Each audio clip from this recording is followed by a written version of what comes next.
लोकतांत्रिक व्यवस्था पर अगर सबसे बड़ा कोई हमला हुआ है तो वह आपातकाल का हुआ है।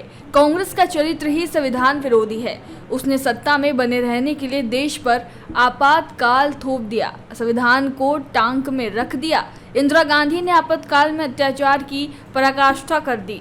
ये बात मध्य प्रदेश सरकार के उप मुख्यमंत्री जगदीश देवड़ा ने भारतीय जनता पार्टी द्वारा नीमच के लॉयंस डेन में आयोजित संविधान हत्या दिवस कार्यक्रम में कही। भाजपा के जिला संगठन द्वारा आपातकाल के काले अध्याय के 50 वर्ष के अवसर पर रखे गए कार्यक्रम में जगदीश देवड़ा ने जिले के तमाम लोकतंत्र सेनानियों को नाम लेकर याद किया। उन्होंने कहा कि आज देश में संविधान जिंदा है तो उसका बहुत बड़ा श्रेय मीसा बंदियों को जाता है। इस अवसर पर उज्जैन से आए भाजपा के वरिष्ठ नेता जगदीश अग्रवाल ने कहा कि आपातकाल में लाखों मीसा बंदियों को जेल में ठूस दिया गया, यातनाएं दी गई। संविधान के साथ छेड़छाड़ करना कांग्रेस के डीएनए में है। आपातकाल के दौरान लोकतंत्र के सेनानियों ने जिन पीड़ाओं को भुगता है उसकी कल्पना भी संभव नहीं है। कार्यक्रम को जावद विधायक ओम प्रकाश सकलेचा, नीमच विधायक दिलीप सिंह परिहार और मनासा विधायक माधव मारू ने भी संबोधित किया। अतिथिगण द्वारा कार्यक्रम में लोकतंत्र सेनानियों को शाल और श्रीफल भेंट कर सम्मानित किया गया। स्वागत भाषण भाजपा की जिलाध्यक्ष वंदना खंडेलवाल ने दिया।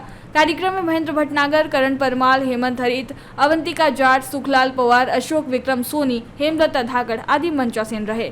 कार्यक्रम का संचालन विनोद नागदा ने किया। ये इस प्रकार के कार्यक्रम जो 50 वर्ष जो पूरे हुए हैं आपातकाल को, उसी कड़ी में आज यहाँ पर भी नीमच जिले का भी आज आयोजन यहाँ पे कार्यक्रम हुआ है। सारे हमारे जितने भी स्वतंत्रता संग्राम सेनानी, लोकतंत्र के सेनानी हैं, वो सब आज यहाँ पर आए हैं। हमारे पार्टी के कार्यकर्ता भी आए, पदाधिकारी आए और उसी कड़ी में मुझे भी यहाँ भेजा गया। हमारे उज्जैन से आदरणीय जगदीश अग्रवाल जी हमारे अतिथि के रूप में आए हैं और यहाँ पर हमारे माननीय विधायकगण सभी ओम प्रकाश सकलेचा जी, माधव मारू जी, हमारे परिहार जी और भी हमारे सभी पदाधिकारी हैं। लेकिन लोकतांत्रिक व्यवस्था पर अगर सबसे बड़ा अगर कोई हमला था तो वो आपातकाल का था। केवल सत्ता प्राप्त करने के लिए गांधी और नेहरू परिवार ही सत्ता में रहे, सत्ता के बाहर हम न जाएं, इसके लिए उन्होंने जब चुनाव में वो जीत गई इंदिरा गांधी और राजनारायण जी ने जब याचिका लगाई तो याचिका की सुनवाई होते होते 2 साल बाद उस याचिका की सुनवाई हुई और उन्होंने निर्णय दिया। ईमानदार जस्टिस खन्ना जी, जगमोहन सिन्हा जी ने निर्णय दिया कि श्रीमती इंदिरा गांधी का चुनाव अवैध घोषित किया जाता है और उनको 6 वर्ष के लिए चुनाव न लड़ने की भी उसमें निर्णय में आदेश दिया गया।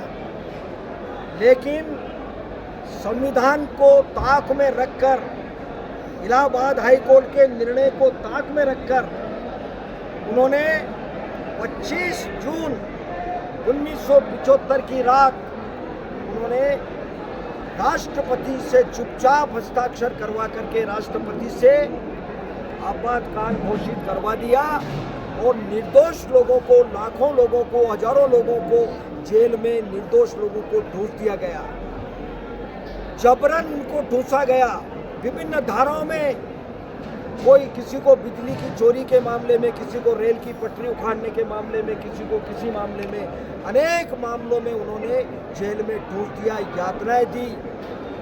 ये काम इंदिरा गांधी ने किया। ये कांग्रेस का चरित्र है और आज भी कांग्रेस का वही चरित्र है। इसलिए जनता के बीच में, पार्टी के नए कार्यकर्ताओं के बीच में ये बताना आवश्यक है कि लोकतंत्र पर कितना बड़ा प्रहार कांग्रेस सर ये आरोप लगा रही है कि अघोषित रूप से इस वक्त मोदी सरकार में भी इमरजेंसी लागू है, हर तरह से संविधान को बदलने की कोशिश की जा रही है। ये कांग्रेस का काम है। जहाँ जहाँ कांग्रेस की सरकारें हैं वो आज भी उसी चरित्र पर काम कर रही है। ये कोई नया काम नहीं है, कोई बदलाव नहीं है कांग्रेस में। और निश्चित रूप से इसीलिए जनता ने, पूरे हिंदुस्तान की जनता ने भारतीय जनता पार्टी पर विश्वास करके यशस्वी प्रधानमंत्री नरेंद्र मोदी जी को प्रधानमंत्री के पद पर बिठाया। जयराम जी, किशन काका, राम राम भाई, राम राम। क्या दोनों भाई बैठ के क्या हिसाब लगा रहे हो? ऊटी लहसुन के भाव आ गए क्या? अरे नहीं रे दादा, ये अपना रमेश नया मकान बनाने के लिए लोन ले रहा है। हिसाब किया तो पता चला कि लोन का पैसा तो ईंट और रेती में ही पूरा हो जाएगा। और अभी तो सीमेंट लानी है, सलिया लाना है और तो ठेकेदार को भी पैसे देने हैं। मेरे तो कुछ समझ में ही नहीं आ रहा कि कैसे बनेगा मेरा नया मकान। अरे किशन काका, कहाँ इन रेत सीमेंट और लाल ईंटों के चक्कर में पड़ रहे हो। मेरी बात मानो तो अपने घर को बाबजी एएसी ब्लॉक से बनवाओ। इसमें ना सीमेंट और रेत की जरूरत होती है, ना ही तराई करने की झंझट। और लाल ईंटों के मुकाबले आपका मकान काफी तेजी से बनकर तैयार हो जाएगा। इससे आपके पैसे तो बचेंगे ही, साथ ही मजबूती ऐसी कि सालों साल देखने की जरूरत नहीं।